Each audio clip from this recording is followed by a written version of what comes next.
ನಮಸ್ಕಾರ ವೀಕ್ಷಕರೇ, ಅಶ್ವವೇಗ ನ್ಯೂಸ್ಗೆ ಸ್ವಾಗತ. ನಾನು ವಿಜಯಲಕ್ಷ್ಮಿ.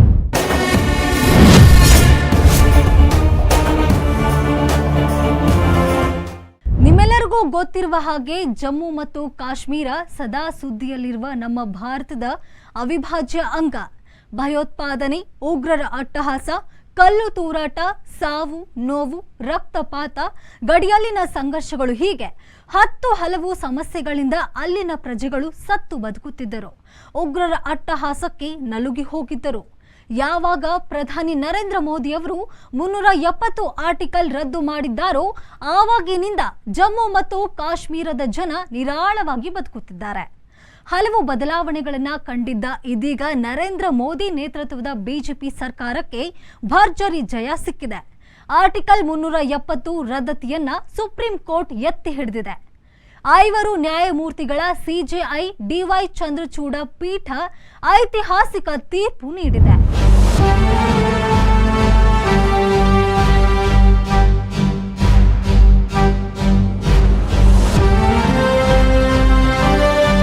ಕೆಲ ದಶಕಗಳಿಂದಲೂ ಸಹ ಜಮ್ಮು ಮತ್ತು ಕಾಶ್ಮೀರ ಉಗ್ರರ ತಾಣವಾಗಿತ್ತು. ಆರ್ಟಿಕಲ್ 370 ರದ್ದಾಗುವವರೆಗೂ ಉಗ್ರರ ಅಟ್ಟಹಾಸಕ್ಕೆ ಜಮ್ಮು ಮತ್ತು ಕಾಶ್ಮೀರ ನಲುಗಿ ಹೋಗಿತ್ತು.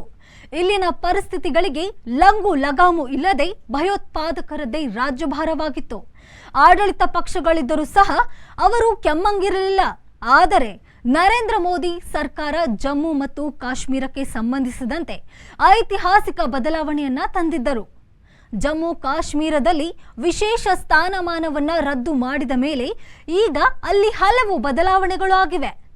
ಆರ್ಟಿಕಲ್ 370 ರದ್ದಾದ ನಂತರ ಜಮ್ಮು ಕಾಶ್ಮೀರದಲ್ಲಿ ಸ್ವಲ್ಪ ಮಟ್ಟಿಗೆ ಶಾಂತಿ ನೆಲೆಸಿದೆ ಅಂತಲೇ ಹೇಳಬಹುದು. ಸುಮಾರು ದಶಕಗಳ ಕಾಲ ಅಲ್ಲಿ ಜನನಾಯಕರೇ ಕಣಿವೆ ರಾಜ್ಯವನ್ನ ಹದಗೆಡಿಸಿದ್ದರು. ಜಮ್ಮು ಮತ್ತು ಕಾಶ್ಮೀರಕ್ಕಾಗಿ ಭಾರತ ಮತ್ತು ಪಾಕಿಸ್ತಾನದ ನಡುವಿನ ಸಂಘರ್ಷ ನಡೆಯುತ್ತಲೇ ಇದೆ. ಶತಮಾನಗಳಿಂದಲೂ ಸಹ ಎರಡೂ ದೇಶಗಳ ಸಂಘರ್ಷ ನಡೆಯುತ್ತಲೇ ಇತ್ತು. ಇಂದಿಗೂ ಸಹ ಕಣಿವೆ ರಾಜ್ಯಗಳಿಗಾಗಿ ಕಿತ್ತಾಟಗಳು ನಡೆಯುತ್ತಲೇ ಇವೆ.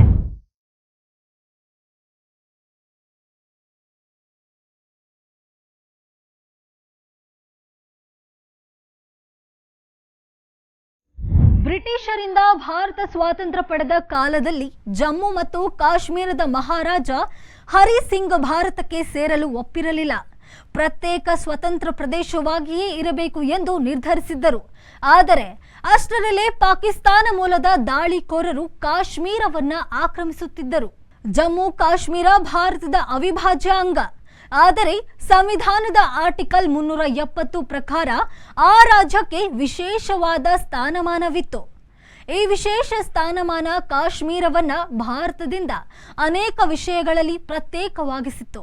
1950 ಜನವರಿ 26ರಂದು ಅಸ್ತಿತ್ವಕ್ಕೆ ಬಂದ 370 ವಿಧಿಯ ಹಿಂದೆ ದೊಡ್ಡ ಇತಿಹಾಸವೇ ಇದೆ.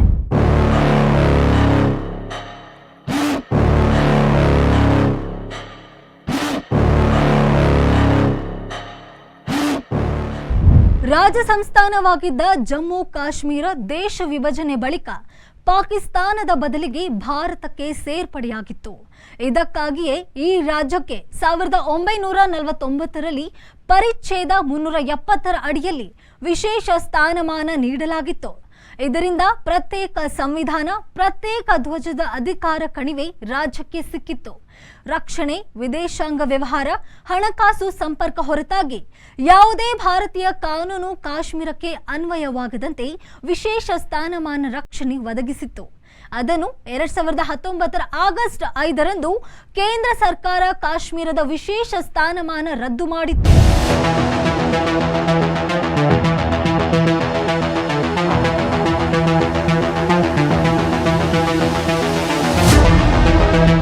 ಆರ್ಟಿಕಲ್ 370 ರದ್ದುಗೊಳಿಸಿದ ಕೇಂದ್ರ ಸರ್ಕಾರದ ನಿರ್ಧಾರವನ್ನ ಸುಪ್ರೀಂ ಕೋರ್ಟ್ ಪಂಚ ಸದಸ್ಯ ಸಾಂವಿಧಾನಿಕ ಪೀಠ ಎತ್ತಿ ಹಿಡಿದಿದೆ. ಆರ್ಟಿಕಲ್ 370 ರದ್ದುಗೊಳಿಸಲು ವಿಧಾನಸಭೆಗೆ ಅಧಿಕಾರವಿಲ್ಲ. ಆರ್ಟಿಕಲ್ 370 ರದ್ದತಿಗೆ ರಾಷ್ಟ್ರಪತಿಗಳಿಗೆ ಅಧಿಕಾರವಿದೆ ಎಂದು ಹೇಳುವ ಮೂಲಕ ಕೇಂದ್ರ ಸರ್ಕಾರದ ನಿರ್ಧಾರಕ್ಕೆ ಸಮ್ಮತಿ ಸೂಚಿಸಿದೆ.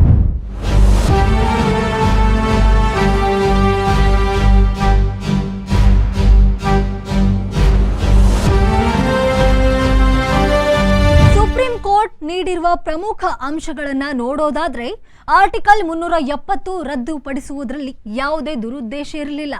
ಜಮ್ಮು ಮತ್ತು ಕಾಶ್ಮೀರದ ಏಕೀಕರಣಕ್ಕಾಗಿ ಆರ್ಟಿಕಲ್ 370 ತೆಗೆದುಹಾಕಲಾಗಿದೆ. ಭಾರತಕ್ಕೆ ಸೇರ್ಪಡೆಯಾದ ಬಳಿಕ ಜಮ್ಮು ಕಾಶ್ಮೀರಕ್ಕೆ ಪ್ರತ್ಯೇಕ ಸಾರ್ವಭೌಮತ್ವ ಹೊಂದಿರುವುದಿಲ್ಲ. ಅದು ಸಹ ಉಳಿದ ರಾಜ್ಯಗಳಂತೆಯೇ ಇರಲಿದೆ. ಆರ್ಟಿಕಲ್ 370 ತಾತ್ಕಾಲಿಕ ನಿರ್ಬಂಧನೆಗಳಿತ್ತು. ಮುಂದಿನ ವರ್ಷ 2024 ಸೆಪ್ಟೆಂಬರ್ 30ರೊಳಗೆ ಜಮ್ಮು ಕಾಶ್ಮೀರಕ್ಕೆ ಚುನಾವಣೆ ನಡೆಸುವಂತೆ ಆಯೋಗಕ್ಕೆ ಸೂಚನೆ ನೀಡಲಾಗಿದೆ.